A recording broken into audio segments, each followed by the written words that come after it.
Hello and welcome back to Body Bags for Thursday evening. I'm your host, the Sinister One, and tonight I'm at the ranch, the residence where my buddies live.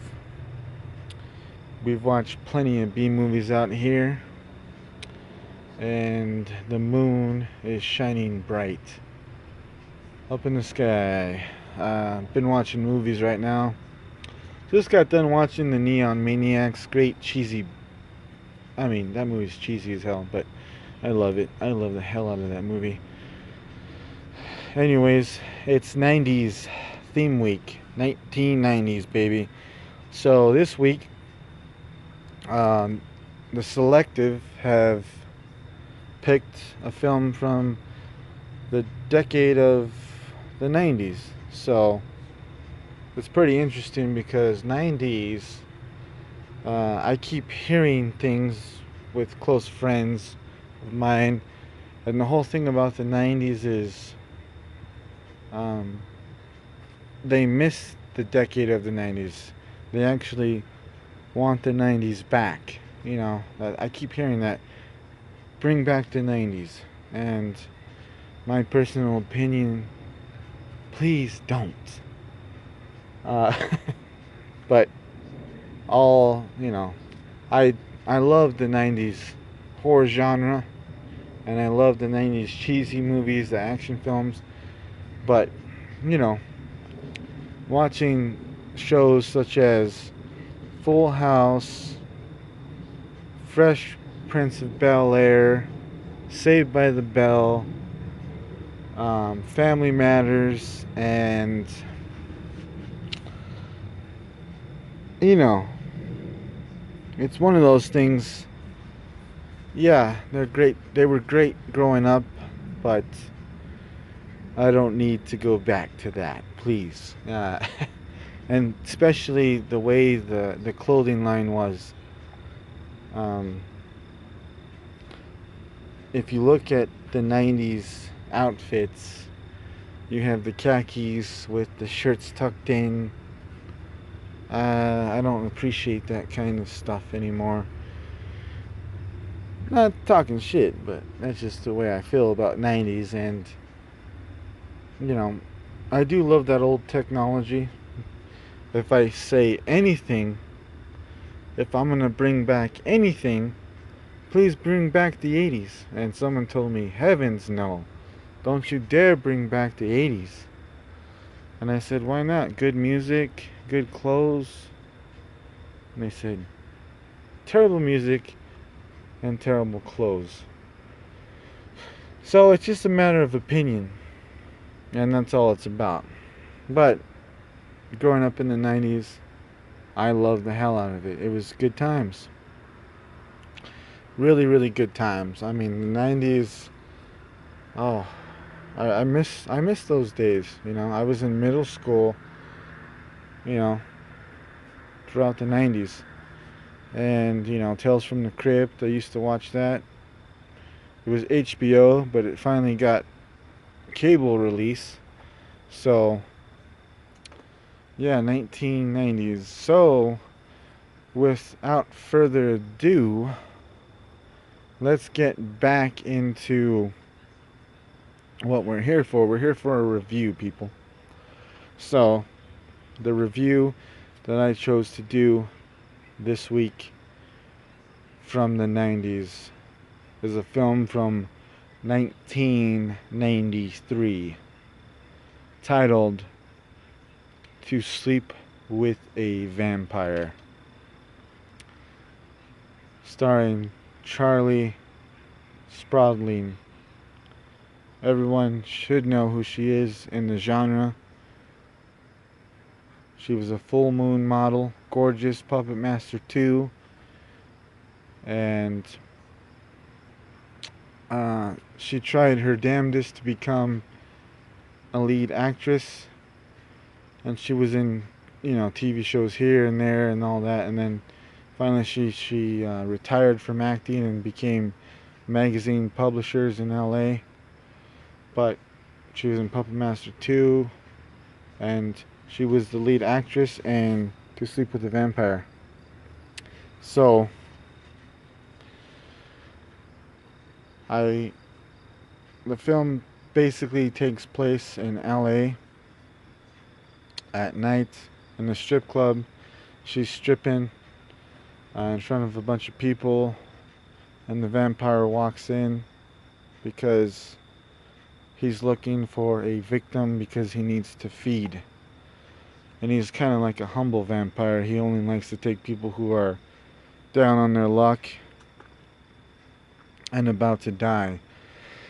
And her name is Nina, this stripper, and she has issues with child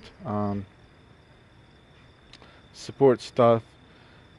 Her husband took the child and she's trying to see him, but she can't. And she wants to end her life because she just can't do it anymore. Life has got her down. And of course with the vampire, he has those superpowers to where he can see that and hear that. So after the strip club closes at midnight, he walks up like a creeper because she's locking up the strip club, and he approaches her and says, I want to hang out. And as cheesy as that it sounds, it's basically what happens. So she's kind of like, okay, whatever, and goes with him. One thing leads to another. The LA scene, because this vampire is on a motorcycle, so I thought that was really cheesy. Like, a vampire on a motorcycle? Are you shitting me?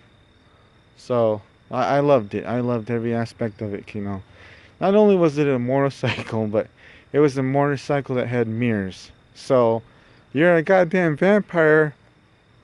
Why the hell do you have mirrors on this motorcycle? So it wasn't a Harley, I don't think. So the epitome of downtown LA, back in the alleys, is they go up to this motorcycle, and these two bikers, they're pretty much, they don't have bikes, but they're like bullies, thieves, whatever you want to call the epitome of that alley scene. I mean, you have to see this movie to believe it. And we all know the setting, the epitome. It's the alley with the dumpsters. Of course, you have to have a dumpster in an alley with pallets, cardboard boxes, and two punk bikers, bullies, whatever you want to call them, with the bandanas and the Levi's and the shirts tucked in and the cut off Levi vest. I mean, come on, people. But that's funny. And he goes, hey, give me your keys to your bike, not knowing that that he's a vampire. And, don't fuck with a vampire, basically. So he dismantles them, he throws them in the dumpster and, throws them on the windshield, and he doesn't kill them, I don't believe, but they might be dead. Who knows? It's up to your interpretation and whatever you want, but I think he just kicks their ass. Gets on the goddamn motorcycle with this chick and takes her back to his apartment, which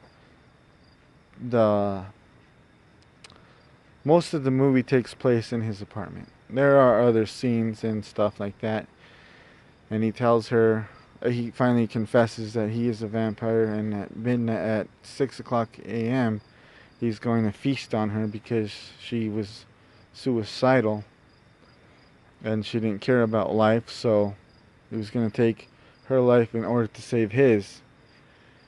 But the only thing between the 12 a.m. and 6 a.m. is that he wanted to know how daylight was.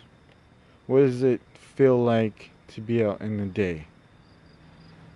and she has to explain it to him what it's like to be out in the day. But she works shift work because she's a stripper, so she works at nights. So she's like kind of like put on spot, like, hey, I haven't worked a day shift in a long time. I sleep during the day and I work at night. So I'm kind of like you. I really don't remember how the day is anymore. And one thing leads to another, and he kind of falls for her, and she has to survive. In order to survive, she has to seduce this vampire. So it was very poetic, in my opinion. Cheesy at the same time, but I thought it was a great story, a great plot, and I highly recommend this movie to everyone who's watching this review. To Sleep with a Vampire. I don't want to give anything else away. Um, you know, lots of nudity, lots of sex, great stuff, cheesy, 5 stars. Go and watch it. And that's all I have to say. Back to 90s, baby. Vote for Pedro.